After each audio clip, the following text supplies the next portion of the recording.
Olá,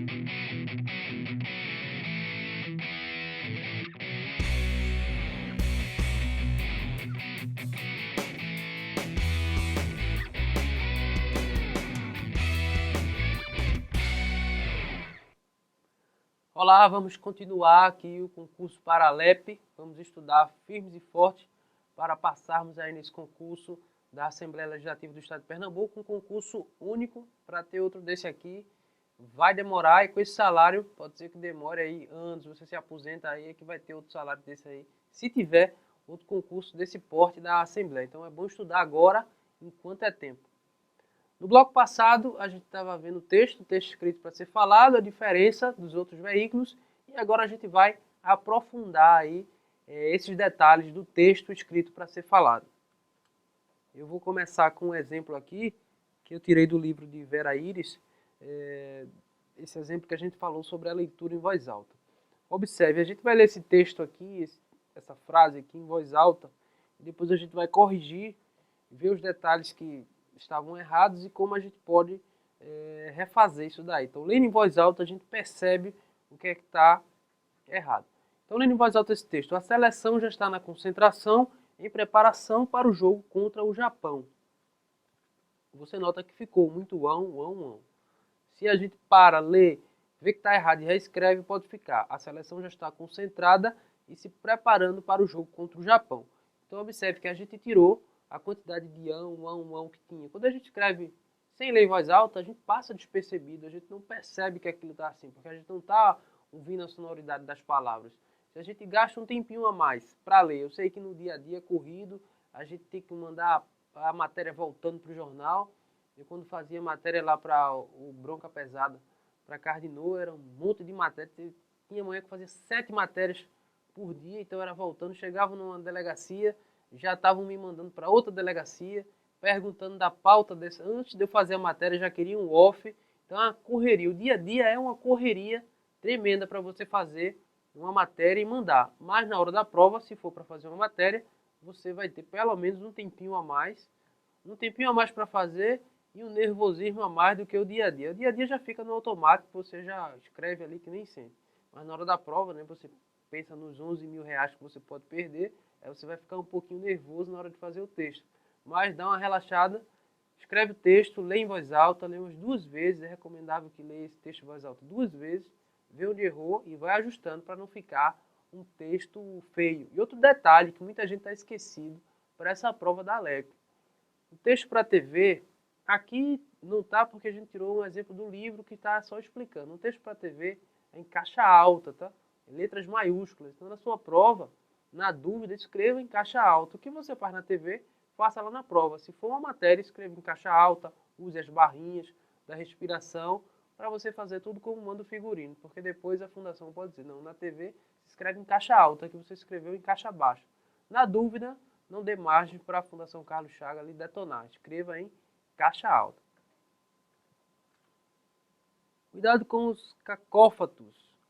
Os cacófatos são essas palavrinhas que vêm como se fosse colada uma com a outra e acabam gerando outras palavras. Aqui, por exemplo, essa frase, o boom da propaganda mundial. Pode gerar alguma palavra indevida aí que você não queria falar e acabou falando, e quando vê na TV já pagou o mico, né? Frases curtas, elas ajudam a compreensão. Uma série de frases curtas dá sentido a uma ação, dá sentido de ação à notícia e passa a informação sem rodeios.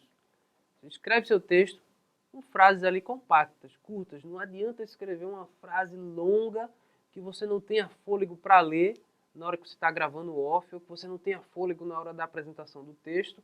Fique muito grande, muito cansativa, e a pessoa que está ouvindo a informação acaba se perdendo, a imaginação voa, desconcentra, pronto, desconcentrou, ele perdeu a riqueza da matéria ali, do conteúdo. Quantas vezes você está vendo uma notícia, essa notícia foi mal escrita, mal produzida pelo jornalista, você está vendo a notícia do jornal. Aí chega o seu pai do lado e pergunta, o que foi que falou aí na TV? Era o que assunto? Você, não, tá nem prestando atenção, estava voando. Porque você não entendeu o que foi dito. A notícia foi tão longa, foi tão cansativa, o assunto já não era legal, era um assunto sobre economia que você não gostava, um assunto sobre política, e aquilo ali foi longo, foi extenso, aí você acaba se perdendo. Então, Frases curtas, não que seja tudo curto demais, fulano, cicrano, beltrano. Frase curta, mas com lógica, né? Sujeito, o começo, meio e o fim da lógica. Pontuação. Pontuação ela gera embalo e elegância ao texto. Uma pontuação bem colocada vai indicar as pausas e o tom em que esse texto deve ser lido. Sinais ortográficos mais usados em telejornalismo: vírgula, dois pontos, reticência, ponto final e barra. Essa barrinha aí é importante na hora da respiração da gente. Escreve um texto. O menino roubou a bola de fulano.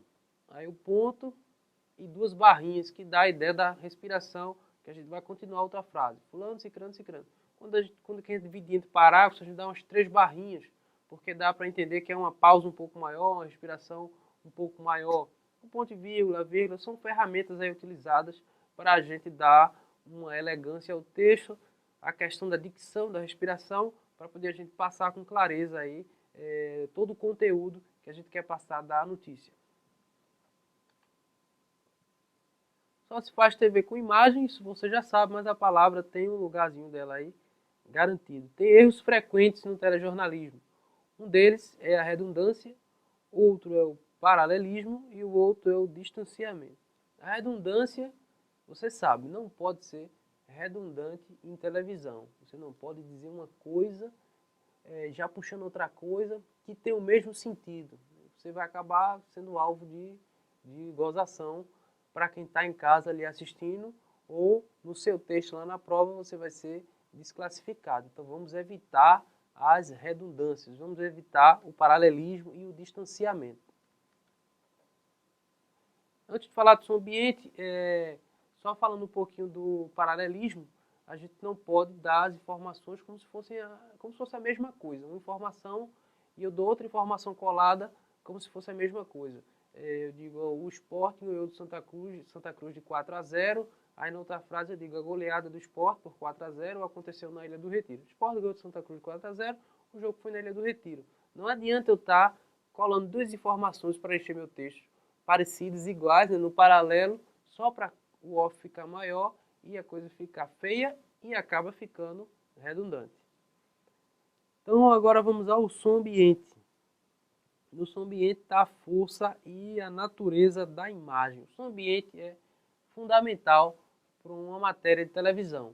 Você está fazendo uma matéria de um protesto, você entra lá com off, né, abriu a matéria, você entra com um entrevistado, um manifestante que está ali, e você coloca um som ambiente. De repente tem uma confusão, uma pessoa dá na outra, aí você deixa ali só a imagem e o som do local, das pancadarias, das pedradas, dos tiros, que aquilo ali vai falar muito mais do que o seu texto, vai ser muito mais rico do que as palavras que você pode colocar.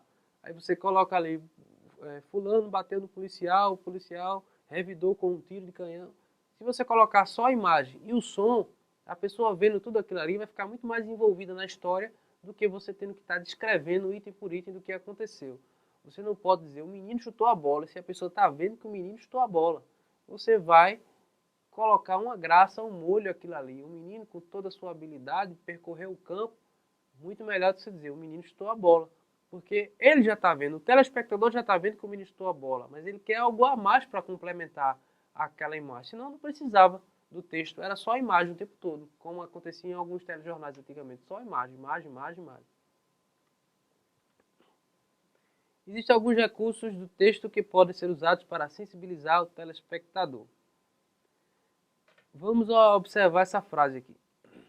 Atenção para esta última informação. Uma notícia que acabamos de receber. Urgente, acaba a greve dos Correios. São conectivos que a gente pode utilizar para chamar a atenção do telespectador. Você está lá, a sua irmã está lá na sala fazendo a unha, a mãe está fazendo a janta e você está no videogame. Aí o jornal está rolando lá, ninguém está assistindo. Mas se o apresentador dizia atenção para a última informação, todo mundo já vira para saber o que é. Ou então urgente. Ou basta tocar o plantão da Globo, aí que corre todo mundo para a sala para ver, né, geralmente já saber quem morreu ou que tragédia aconteceu. São conectivos que os jornalistas utilizam para chamar a atenção daqueles que estão dispersos e manter eles ali fixos na televisão, no jornal que ele está assistindo. Existem recursos do texto para ressaltar determinadas imagens também. feito esses. Vamos acompanhar as imagens, vejam agora imagens exclusivas, os detalhes das imagens em câmera lenta. Esse, ele chama a atenção especificamente para a imagem que o apresentador quer que você veja. Tivemos um incêndio gigantesco aí no bairro dos Coelhos, e o apresentador diz, preste atenção agora, vamos ver as imagens ao vivo agora do incêndio do bairro dos Coelhos. Aí mostra lá o fogo enorme ali tomando conta, e ele chamou a atenção para a imagem, um conectivo para despertar você para olhar para a imagem. Então são vários conectivos que a gente utiliza para chamar a atenção do telespectador. Isso pode cair na prova, né? Quais os conectivos que vocês utilizam para chamar a atenção da imagem dentro do jornal? Qual o conectivo de texto que o jornalista utiliza para chamar a atenção do telespectador que está em casa? Então é bom a gente se ligar nesses conectivos. Aí vem uma questão aqui para a gente treinar. Uma questão também da FCC. O editor de texto utiliza vários recursos para prender a atenção do telespectador. Quando ele já esgotou as ferramentas textuais e os conectivos de imagem, tanto dos elementos da reportagem como do repórter em sua passagem, qual mecanismo ele ainda pode utilizar? Observe, ele já utilizou os recursos de texto, já utilizou os recursos de imagem, já utilizou o recurso de imagem com o repórter, que é o repórter aparecendo na passagem, realizando sua passagem na rua ali com o microfone e dando a informação que ele não tinha de imagem. O cara já usou isso tudinho aí, mas ainda tem um recurso. Qual recurso seria esse? Vamos ver algumas alternativas. Letra A, infográfico. Letra B, efeitos especiais. Letra C, trilha sonora. Letra D, notapé. Letra E, arte grafismo. Muita gente respondeu o seguinte, notapé, porque se ele já utilizou toda a imagem que podia utilizar, se ele já fez a sua passagem, se já usou os conectivos todos, o que sobrou era notapé, que é o apresentador, entrava lá e lia o restante que ficou faltando. Alguns pensaram em efeitos especiais, mas efeitos especiais é uma coisa mais voltada para cinema, né? Trilha sonora não cabia aí, porque na música não vai acrescentar muita coisa. E teve muita gente que foi em dúvida, infográfico e artegrafismo. Infográfico é mais para jornal impresso. E artegrafismo, ele colocou aí artegrafismo um pouco para confundir. Se ele colocar só arte, né, seria mais fácil da pessoa entender. Uma arte, vai colocar uma arte com uma previsão do tempo, uma arte com simulação de um tribunal. Então a resposta correta seria artegrafismo. Porque o artegrafismo ele é um recurso que nem tem um repórter ali na sua passagem, nem tem as imagens da matéria, os conectivos já foram utilizados, mas ele pode usar uma arte, simplesmente uma arte, colocando ali, acrescentando aquela informação. Por exemplo, uma matéria do mensalão, ele vai colocar os que foram julgados, que foram presos, que foram soltos, para colocar um monte de imagem. Não tem uma imagem deles todos juntos, não tem uma imagem que mostre a quantidade de penas de tudo, eles colocam lá. Coloca a foto de cada deputado, coloca a sentença ali, faz uma artezinha bonitinha e coloca ali para você fixar melhor e começar a entender melhor aquilo ali. Além da arte, dá uma beleza aí a sua matéria. Uma matéria do IBGE, que fala de estatística. Aí você faz um artegrafismo com os dados, não em forma de pizza ou em forma de gráfico crescente, vai mostrar lá os números, que às vezes as pessoas têm dificuldade para compreender número. Quando mexe com matemática, tem muita gente que trava. Então tem que colocar uma informação que fique clara, uns números claros, uns gráficos que dê para a gente entender bem o que é que está se passando dentro daquela reportagem. Outra questão. O texto para a TV, aqui ficou uma pata aqui no lugar do para. O texto para a TV deve ser A, formal, B, coloquial, C, instrumental, D, estrutural ou letra E, simples. Observe que a gente vem falando e comentando. Aí você tem a opção aí de formal. O texto para a TV ele vai ser formal, ele vai ser coloquial, instrumental, estrutural, simples. Muita gente errou essa questão aí por uma simples desativação da memória, por um simples devaneio, ele acabou deixando passar essa questão, perdeu uma questão praticamente dada. Então, voltando para a questão, o texto para a TV deve ser formal, coloquial, instrumental, estrutural ou simples? A resposta certa é coloquial. Um texto da TV tem que ser coloquial. É como se eu estivesse conversando aqui com você. Essa conversa minha em sua, aí, você aí na máquina, no seu computador, é uma conversa coloquial. É como se estivéssemos conversando num restaurante, num barzinho, numa esquina. Claro, aqui é um pouco diferente, que você pode a qualquer momento me pausar aqui e eu ficar congelado e eu voltar a falar do começo. Você meio que manipula a minha imagem aí no seu computador. Mas tirando essa parte, é uma linguagem coloquial. Então, o jornalismo para a TV tem que ter essa linguagem. O jornalismo de jornal pode rebuscar mais um pouco, de revista pode aprofundar mais e ter uma linguagem menos coloquial, mas não a linguagem literária. Aí a gente entraria no jornalismo literário. Não utilizar palavras rebuscadas, não utilizar viagens, né? Filosofar muito. Se a gente filosofar muito, a gente acaba perdendo o nosso telespectador, que ele não vai entender, ele não está nem com tempo, nem com coragem, nem com condições de estar raciocinando e refletindo muito. Ele quer uma coisa mais direta. O homem roubou o relógio da mulher. Pronto, é uma situação, é uma frase direta aí que acontece. Então a linguagem ela é coloquial. Não caiam aí na questão de estrutural, nem simples. É simples, mas simples na estrutura. Ela é simples na estrutura, mas ela é complexa na informação. Então vamos lá. O texto coloquial, para você fixar bem aí. É uma linguagem usada na conversa entre duas ou mais pessoas. Sempre que o jornalista for escrever para a TV, ele deve lembrar que estará contando uma história para alguém, como se estivesse conversando com essa pessoa. Frase na ordem direta também ajuda a simplificar e ajuda muito na compreensão da notícia. Na ânsia de fazer literatura e no jornalismo, os textos acabam confundindo o telespectador. Portanto, é melhor abusar da ordem direta e evitar frases intercaladas, frases entre vírgulas. Temos um exemplo aqui, uma frase.